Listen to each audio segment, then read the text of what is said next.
melayani Jarudi Junior. Saya mahasiswa PPG dalam Jabatan Umum Garut, kategori 1 angkatan 3. Hari ini saya berada di SMP Muhammadiyah. Hari ini saya akan melaksanakan aksi yang kedua. Cek di sound. Bismillahirrahmanirrahim. Assalamualaikum warahmatullahi wabarakatuh. Waalaikumsalam warahmatullahi wabarakatuh. Selamat pagi. Baik, sebelum pembelajaran dimulai kita berdoa terlebih dahulu ya. Berdoa dipimpin oleh ketua kelasnya. Silakan pemerintah pimpin.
Baik, sebelum pembelajaran dimulai, coba mengecek kehadiran dulu ya. Kelas 8C hari ini siapa yang nggak hadir? Hadir semua? Alhamdulillah ya. Ini hadir semua.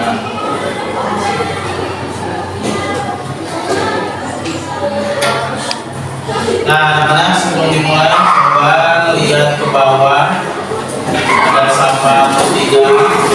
Kalau ada sampah dipungut dulu, dibuang dulu sampahnya keluar tempat sampah, boleh ya,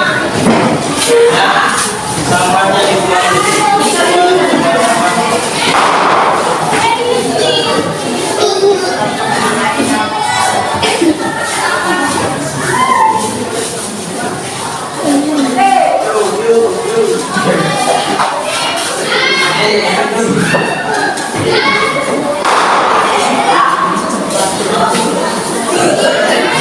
Bajunya dirapikan ya. Yang masih bajunya dikeluarkan didalamkan dulu.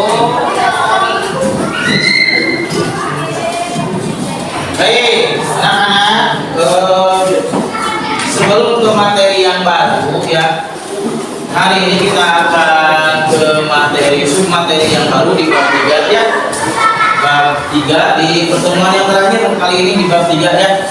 Nah, kemarin kalian sudah mempelajari tentang pengertian perundang-undangan, kemudian sudah mempelajari jenis-jenis peraturan perundang-undangan.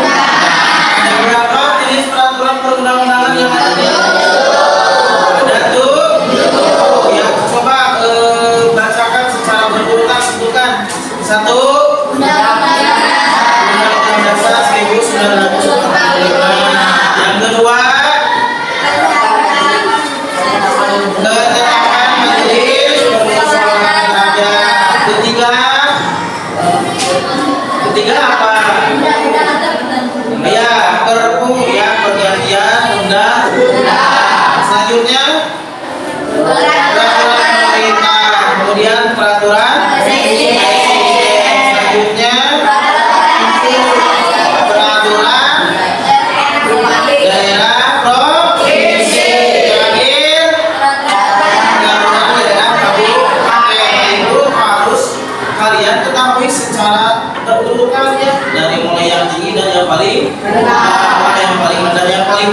kalian telah mempelajari tentang proses penyusunan peraturan perundang-undangan yang 7 tadi ya. Bagaimana cara menyusun undang-undang dasar, ketetapan MPR, kemudian peraturan Perpu, peraturan pemerintah, presiden dan lain sebagainya. Prosesnya kemarin sudah kalian pelajari. Ternyata membuat sebuah aturan undang-undang itu tidak mudah ya, ada syaratnya yang harus dilalui pada ketentuannya. Nah, hari ini kita akan belajar tentang materi submateri yang ketiga, yaitu tentang sikapnya. Nah, kalau kemarin sudah kalian belajar tentang cara proses penyusunannya, sekarang sikapnya, sikap yang mencerminkan peraturan perundang-undangan itu yang bagaimana? Ya, itu materi yang kita akan bahas hari ini itu ya. Nah, sebelum kita membahas jauh ke materi, coba Bapak tanya dulu, apakah kalian pernah melihat pelanggaran lalu lintas? Benar ya? Benar? Baik. Nah, sebelum ke ini ya, Bapak akan berikan tugas ke kalian untuk menjawab. Nanti dari Bapak ada 2 pertanyaan. Nah, nanti pertanyaan-pertanyaan ini akan dikaitkan dengan materi yang akan kita bahas hari ini. Ya, nah pertanyaannya boleh dicatat di buku catatan. Pertanyaannya yang pertama, kalian nanti mencari jenis-jenis ya. Nah, nanti hasil dari diskusinya ya tentang 2 pertanyaan tadi. Nah, kalian cantumkan nanti di alfa ini di sini ya. Di LKPD. Nah, di LKPD ini ada gambarnya. Ya, untuk apa istilahnya merangsang, memicu, memancing pengetahuan kalian bahwa ini ini contoh termasuk pelanggaran lalu lintas salah satunya. Nah, nanti kalian berdiskusi ya dengan teman sekelompoknya, apa cari lagi sebanyak-banyaknya ya jenis-jenis pelanggaran lalu lintas dan faktor penyebab. Nanti dituangkan di sini ya.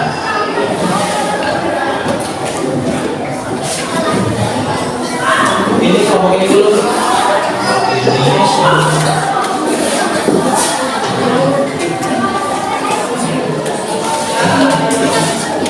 Ini kelompoknya.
Itu nanti ketika kalian mengisi daftar jenis-jenis pelanggaran dan faktor penyebabnya, bahasanya harus sesuai dengan ejaan ya, ejaan yang baik dan benar, jangan menggunakan bahasa gaul ya, bahasanya sesuai dengan bahasa EYD yang benar, ejaan yang baik dan benar.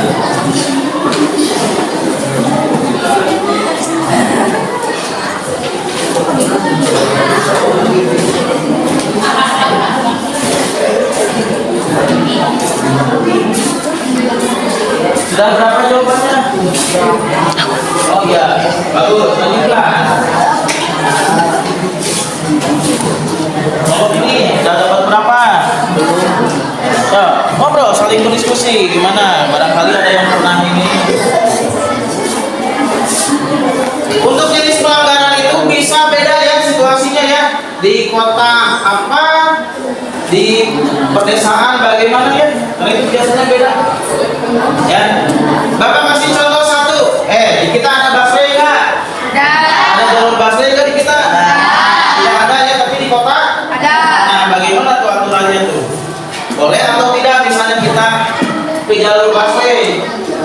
ketika misalnya menggunakan kendaraan baik roda 2 ataupun roda 4, boleh tidak kita masuk ke jalur busway? Silakan cantumkan.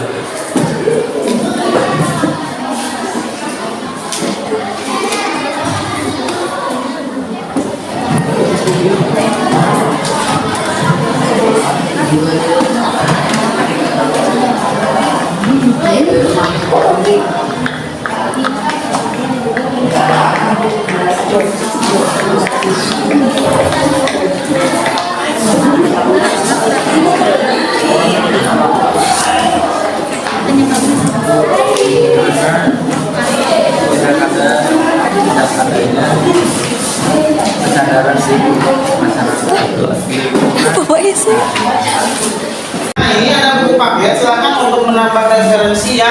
Boleh kalian baca-baca di sini. Mari contoh-contohnya barangkali ada di buku paketnya, silakan boleh dibaca.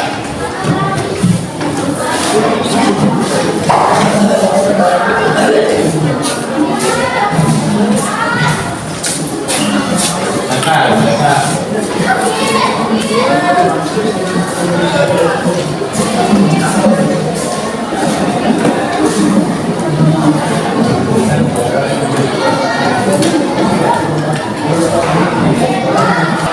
Assalamualaikum warahmatullahi wabarakatuh. Waalaikumsalam warahmatullahi wabarakatuh. Saya bersama wanita kami perwakilan dari kelompok kita akan mempresentasikan hasil kelompok kami tentang jenis-jenis pelanggaran lalu lintas dan mencari faktor penyebab terjadinya pelanggaran lalu lintas.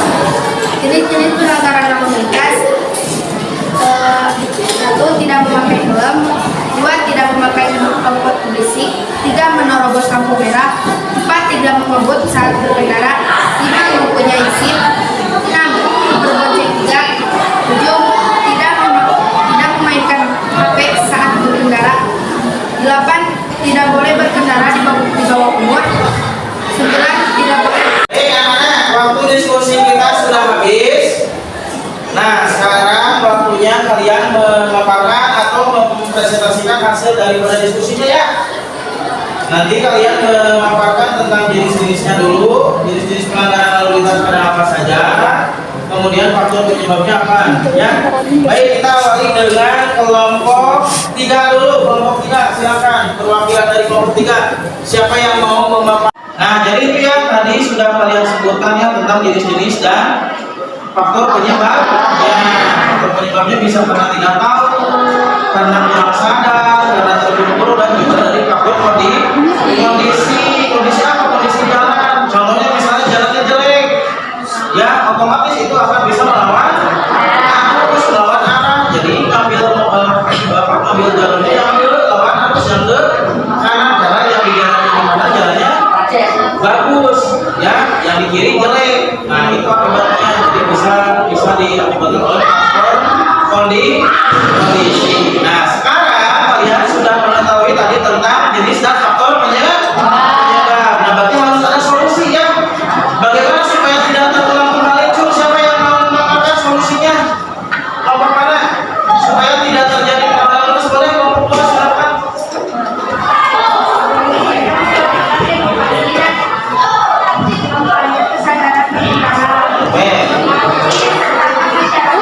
Bagian dari program lalu lintas. Ya.